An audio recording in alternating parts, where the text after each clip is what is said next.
بسم اللہ الرحمن الرحیم۔ السلام علیکم ناظرین، میں ہوں محمد صفدر خان مورانی، آپ میرا یوٹیوب چینل دیکھ رہے ہیں۔ مذاکرات تو ہو گئے لیکن اپنے پیچھے بہت زیادہ سوالات جو ہے وہ چھوڑ گئے ہیں، اور جو ہر ایک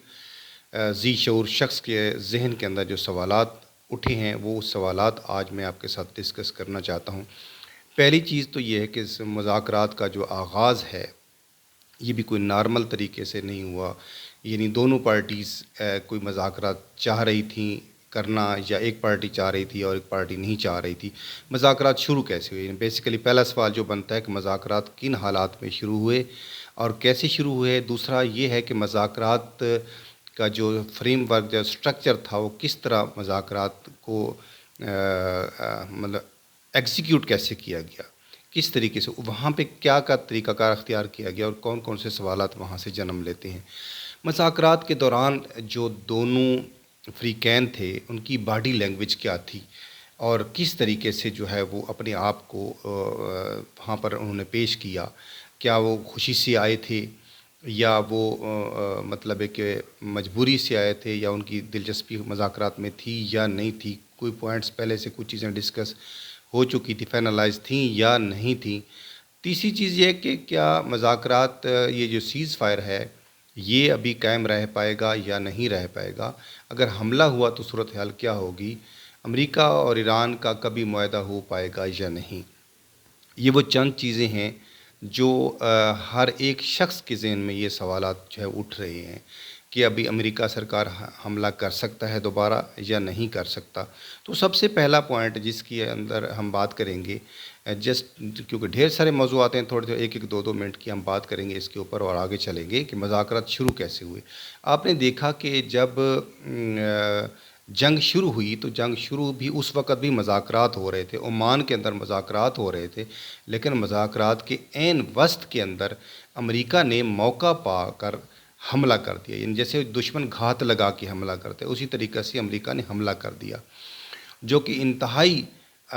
ان پریسیڈنٹڈ تھا اور غیر متوقع تھا اور غیر اخلاقی تھا اور غیر قانونی تھا، کسی بھی لحاظ سے جائز نہیں تھا۔ تو اس کے بعد ظاہراً جنگ شروع ہو گئی اور جنگ عروج پہ تھی، اور امریکہ کے جو مقاصد تھے وہ یہ تھا کہ جلد از جلد ان کی جو قیادت ہے اس کو مار دیا جائے۔ اس کے بعد جو فوری طور پر ان کے اندازے یہ تھے کہ ایران کے اندر رجیم چینج ہو جائے گی اور ہم اپنے مقصد میں جلدی پہنچ جائیں گے، ہمیں زیادہ لمبی جنگ نہیں لڑنی پڑے گی اور ہم اپنے مقاصد کو جلدی حاصل کر لیں گے۔ اور اسی لیے پہلا جو حملہ ہوا، پہلے حملے کے اندر ہی رہبر معظم سید علی خامنائی کو شہید کر دیا گیا۔ پہلے حملے کے اندر ان کے جو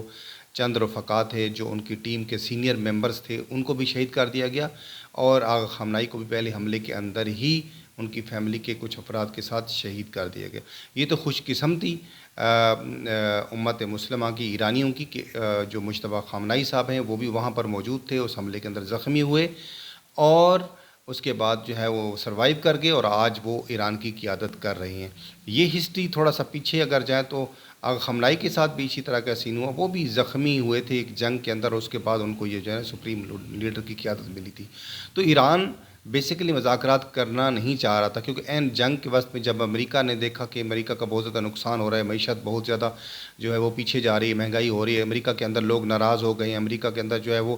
مظاہرے شروع ہو گئے، پوری دنیا کے اندر جو ہے ٹرمپ کے خلاف نفرت پھیلنا شروع ہو گئی، اور ان کو زیادہ کامیابیاں بھی نہیں ملی۔ تو پھر امریکہ کے اندر سے جب سینٹ سے آوازیں اٹھنا شروع ہو گئیں تو امریکہ کسی بھی طریقے سے اس جنگ سے باہر نکلنا چاہتا تھا۔ پہلے کسی بھی طریقے سے اسرائیل نے اس جنگ کے اندر امریکہ کو جھونک تو دیا، لیکن اس کے اندر امریکہ کے مفادات نہیں تھے۔ بہرحال یہ تھا مذاکرات شروع ہونے کا سین، جو میرا پہلا کویشچن ہے کہ مذاکرات شروع کیسے ہوئے۔ ایران پہلے دن سے مذاکرات نہیں کرنا چاہتا تھا، کیونکہ ایران کو پتہ تھا کہ یہ دھوکہ دینے والے لوگ ہیں، اور کبھی بھی ان کے ساتھ کیونکہ سچ کے اوپر، حقیقت کے اوپر یہ بات نہیں کرتے ہیں، اور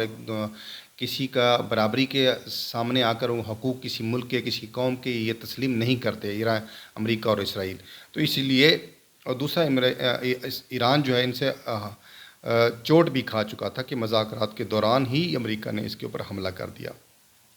تو یہ تھی شروعات۔ جب شروعات ایسی ہو کہ ایران جب آ رہا تھا مذاکرات، ایران نے بھی اپنے چارٹر دیا اور امریکہ نے بھی اپنا چارٹر دیا۔ امریکہ نے 15 نکات بتائے اور ایران نے جو ہے وہ 10 نکات بتائے۔ تو کافی سارے نکات تو اس کے اندر جو ہے وہ ان کے اندر ایڈجسٹمنٹ ہو سکتی تھی، لیکن کچھ نکات ایسے تھے جن کے اندر ایڈجسٹمنٹ نہیں ہو سکتی تھی، اور ایران نے کیٹیگوریکلی وہ پہلے بتا دیا تھا کہ یہ نکات اگر قبول کرے گا امریکہ تو ہم پھر مذاکرات میں بیٹھتے ہیں۔ تو اس کے اندر پاکستان نے بہت اہم کردار ادا کیا، پاکستان نے ہی مجبور کیا ایران کو کہ وہ مذاکرات کی ٹیبل پہ آئے، ادروائز ایران جو ہے مذاکرات میں بیٹھنے والا نہیں تھا۔ تو یہ چیز تھی، اس کے اوپر مزید تفصیل سے بعد میں بات کروں گا۔ مذاکرات کا ڈھانچہ اور اس کا انعقاد کیسے ایگزیکیوٹ ہوئے مذاکرات، کہ کس طریقے سے ٹیمیں وہاں پر پہنچیں اور کس طریقے سے جو ہے یہ سارا کا سارا جمعے کے دن پہنچنا تھا، لیکن یہ ہے کہ جمعے کی رات کو 1-1:30 بجے تقریباً ایرانی وفد وہاں پہنچا، اور ایرانی وفد پہلے پہنچا، اور اس کے بعد دوسرے دن جو ہے وہ صبح 8 یا 9 بجے کے قریب، ٹائم ممکن ہے آگے پیچھے ہو، لیکن اس وقت جو ہے وہ امریکہ کا وفد پہنچا، یعنی سیٹرڈے کو یہ ان مذاکرات کا آغاز ہوا۔ تقریباً اپروکسیمیٹلی جو ہے 9-10 بجے کے قریب جو ہے اس مذاکرات کا آغاز ہوا، اور یہ چلتے رہے، ٹھیک ہے، اور تقریباً 21 آورز کے اوپر مذاکرات مشتمل تھے کم و بیش۔ تو یہ ساری چیزیں دیکھیں، اب مذاکرات کے اندر ان کا آنا یہ بتاتا ہے کہ ایرانی ٹیم جب آتی ہے تو انہوں نے اپنے جہاز کے اندر شہداء بچیوں کی تصویریں لگائی ہوتی ہیں، جو ایک بہت بڑا میسج ہوتا ہے کہ ہاں جی ہم اپنے شہداء کو نہیں بھولے ہیں۔ اور ایرانی بچیوں کے اوپر جو ظلم ہوا، اور یعنی جو قومیں اپنے آپ کو ایک کہتی ہیں کہ ہم بڑے جی انسانی حقوق کے علمبردار ہیں، تو ان کو پہلا میسج ایران نے دے دیا کہ تم لوگ انسانی حقوق کے علمبردار نہیں ہو، اور دنیا کو بتا دیا کہ ایران جو ہے اس کے اندر مظلوم ہے، ایران کے اوپر ظلم ہوا ہے، اور سب سے پہلا ان کا حملہ جو ہے وہ ان بچوں کے قاتل ہیں یعنی یہ، اور اس کے بعد یہ بلیک ڈریس میں جانا، ایرانی وفد جو ہے پورا کا پورا وفد بلیک ڈریس کے اندر گیا، یعنی ایک سوگ کی کیفیت میں گیا، اور ظاہراً ان کا نقصان اتنا تھا کہ سپریم لیڈر تک شہید کر دیے گئے، اور سوگ کی حالت میں وہ گئے، تاکہ دنیا کو یہ بتانا مقصود تھا کہ ہم کوئی خوشی سے یہاں نہیں آئے ہیں۔ ظاہراً تو ہنس رہے تھے، ہاتھ ملا رہے تھے ایک دوسرے سے، گلے مل رہے تھے پاکستانیوں کے ساتھ، کہ پاکستانی ان کے ساتھ ہمدردی کا اظہار بھی کر رہے تھے، لیکن ان کے دل کے اندر جو غم چھپا تھا اس کو کوئی شخص نہیں جانتا ان ایرانیوں کے، کیونکہ انہوں نے اتنے لوگوں کی شہادت دی ہے، سب سے بڑھ کر انہوں نے اپنے سپریم لیڈر کو کھویا ہے، اس کے بعد معصوم بچوں کی شہادتیں ہوئی ہیں، تو بہت زیادہ نقصان۔ تو یہ مذاکرات کے اندر یہ جو چیزیں ہیں ان کے اوپر بھی توجہ کرنے کی ضرورت ہے۔ اس کے بعد مذاکرات کے دوران جو ہے مطلب باڈی لینگویج کا بھی بڑا ایک اثر ہوتا ہے، کہ کس طریقے سے ایران کے جو لوگ تھے، جو ایران کا وفد تھا، ان کی باڈی لینگویج کے اندر ایک ٹھہراؤ نظر آ رہا تھا، ایک کانفیڈنس نظر آ رہا تھا، حالانکہ وہ بہت نقصان اپنا کرا چکے تھے، لیکن امریکہ کے اندر ایک ہیجانی کیفیت تھی، امریکی وفد جو تھا وہ اس کے اندر ایک ہیجانی کیفیت تھی، وہ فرسٹریشن کا ایک شکار تھے، یعنی ان کے گولز ان کے سامنے کلیئر نہیں تھے، ٹھیک ہے۔ اور یہ چیز ہے، یہ باڈی لینگویج بہت بہت میٹر کرتی ہے کہ آپ کس باڈی لینگویج سے بات کر رہے ہیں فریق مخالف کے ساتھ۔ ٹیبل پہ جیتنا میرے خیال میں جنگ میں جیتنے سے بھی زیادہ مشکل ہوتا ہے، تو ٹیبل پہ بھی ایران نے بتا دیا کہ جی کس طرح مذاکرات جیتے جاتے ہیں، وہ بالکل تیاری کے ساتھ آئے تھے، اور کوالیفائڈ لوگ تھے، ہر ایک شخص ان میں سے اپنے فیلڈ کا جو ماہر PhD شخص تھا۔ جبکہ اگر اس حوالے سے امریکہ جو بہت سپر پاور اپنا ترقی یافتہ ملک گنا جاتا ہے، لیکن علمی حوالے سے جو لوگ مذاکرات کرنے والی ٹیم تھی وہ جب آئی تو دیکھا گیا کہ جو ان کی علمی اور جو پروفیشنلزم ہے وہ امریکی وفد کے اوپر بھاری تھی۔ سیز فائر کی بات کریں اگر، کہ سیز فائر یہ قائم رہے گا، 2 ہفتے کا سیز فائر جو پاکستانی جو ہے وہ ریکویسٹ کے اوپر کیا گیا۔ اچھا، یہ شروع میں بات بھول گیا ہوں کہ مذاکرات شروع کیسے، اس کے اندر بھی امریکہ چونکہ بالکل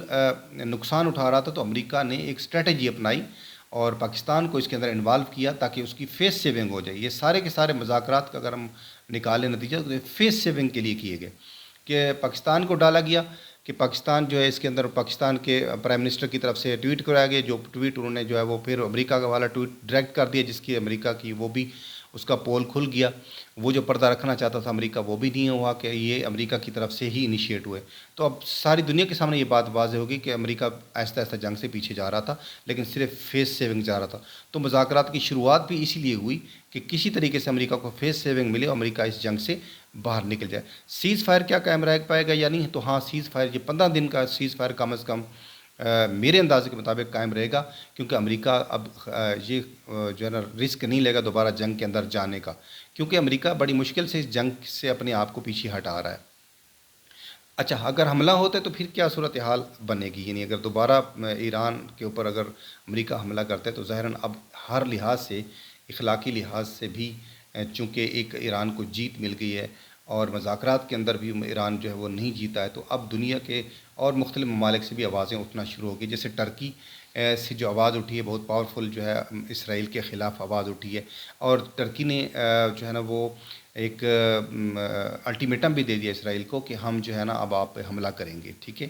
اگر آپ نے جنگ نہ روکی، حملے نہ روکے لبنان کے اوپر یا ایران کے اوپر حملہ کیا تو ہم ساتھ ہو جائیں گے. تو اب یعنی ایک یہ چیز ہے. اب اس کے علاوہ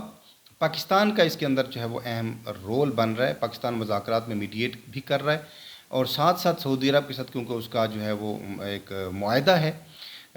جن حالات میں بھی معاہدہ ہوا، بہرحال اس وقت پاکستانی حکومت کا ان کے ساتھ ایک معاہدہ ہے، اس کی پاسداری بھی ہے. اس لیے سنا ہی جا رہا ہے کہ پاکستان نے کچھ جو ہے وہ ایئر کرافٹ یا کچھ اپنا اثاثے ملٹری وہاں پر بھیجے ہیں سعودی عرب کے اندر، جو خبروں کے اندر چیزیں آ رہی ہیں. تو اس میں سعودی عرب انوالو ہو سکتا ہے، پاکستان کے بھی چانسز ہیں، لیکن پاکستان کے مستقبل بہترین مفاد میں یہی کہ پاکستان جو ہے جس طرح میڈیٹ کر رہا ہے، جس طرح پاکستان کو پوری دنیا کے اندر ایک عزت ملی، ایک مقام ملا ہے، تو اس کو مینٹین رکھے اور اپنے دونوں مسلمان ملکوں کے درمیان جو ہے وہ فریق نہ بنے. تو یہ پاکستان کے لیے ایک بہترین فیصلہ ہوگا، اور ہمیں امید بھی یہ ہے کہ پاکستان جو ہے وہ یہی کرے گا، اور پاکستان ماضی کی غلطیوں کو دوبارہ نہیں دہرائے گا. اور پاکستان نے بہت اچھا طریقے سے جو ہے وہ ہمیں اس میں داد دینی چاہیے.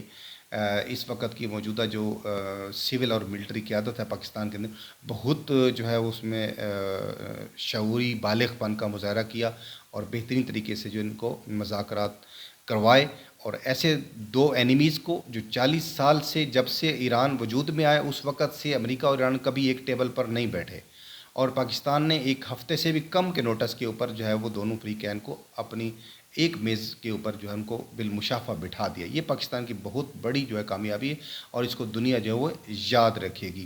تو کیا ابھی آخری میرا یہ سوال جو میں نے جنریٹ کیا وہ یہ کہ کیا امریکہ اور ایران کے درمیان کبھی معاہدہ ہوگا مستقبل قریب کے اندر؟ تو اس کے کوئی چانسز نظر نہیں آتے ہیں کہ ایران اور امریکہ کا کوئی معاہدہ ہو جائے گا. اسٹریٹ آف ہرمز کا جو ہے ایشو ہے وہ اب دیکھیں، جب سب سے پہلے امریکہ نے حملہ کر کے، جو امریکہ کے اندازے تھے وہ غلط تھے، وہ چاہ رہا تھا کہ رجیم چینج ہو جائے، وہ اب جب نہیں ہوا، ایران نے بہت سارا نقصان بھی برداشت کر لیا، اور ایران کے پاس جو ریٹیلیٹ کرنے کی کیپیسٹی بھی ہے، میزائل پاور بھی اس کے پاس بہت زیادہ ہے، وہ اسرائیل کے اوپر اور امریکہ کی بیسز کے اوپر حملے بھی کر رہا ہے. اور اگر ایران امریکہ کا کوئی بحری بیڑا آتا ہے تو وہ بھی وہاں پر سیف نہیں ہوگا. تو بہرحال کسی حد تک اس کے مقابلے کے اندر ظاہراً ملٹری پاور تو نہیں ہے امریکہ کے مقابلے میں، لیکن پھر بھی وہ کسی حد تک امریکہ اور اسرائیل کا نقصان کر سکتا ہے. تو اسی لیے اتنا جلدی نہیں ہوگا جب تک امریکہ ایران کے حقوق کو تسلیم نہیں کرے گا، اسٹریٹ آف ہرمز کے اوپر اس کی بالادستی کو تسلیم نہیں کرے گا، اور اس کے جو کمرشل بنیادوں کے اوپر یا پرامن مقاصد کے لیے اٹامک انرجی کا حصول ہے اس کو جو ہے وہ جب تک تسلیم نہیں کرے گا تو، اور پابندیوں کو نہیں ہٹائے گا، اور لبنان کے خلاف اور باقی مسلم ممالک کے خلاف حملے نہیں روکے گا، تو اس وقت تک جو ہے ایران کسی معاہدے پر نہیں آئے گا. اور ایران کا جو اور سب سے بڑا مطالبہ ہے وہ یہ کہ امریکہ اس ٹیریٹری سے چلا جائے. تو اگر ٹیریٹری سے جانا ظاہراً اس کے لیے بہت بڑا فیصلہ ہے، اور اس کی سپر پاور کی جو وہ ہے وہ بھی خطرے میں ہے. ظاہراً اب تو وہ سٹیٹس رہا ہی نہیں، اب اس لیے مختلف ملکوں سے آوازیں اٹھنا شروع ہو گئی ہیں. تو ظاہراً ایک بہت بڑا چینج جو ہے وہ آنے والا ہے. تو آئندہ وقت کے ساتھ ساتھ میں اس کے اوپر بات کروں گا اور اپنا اوپینین آپ کو دوں گا. اگر آپ کو ویڈیو اچھی لگے تو اس کو لائک کریں، شیئر کریں اور سبسکرائب کریں، ہماری حوصلہ افزائی کریں. السلام علیکم ورحمۃ اللہ وبرکاتہ.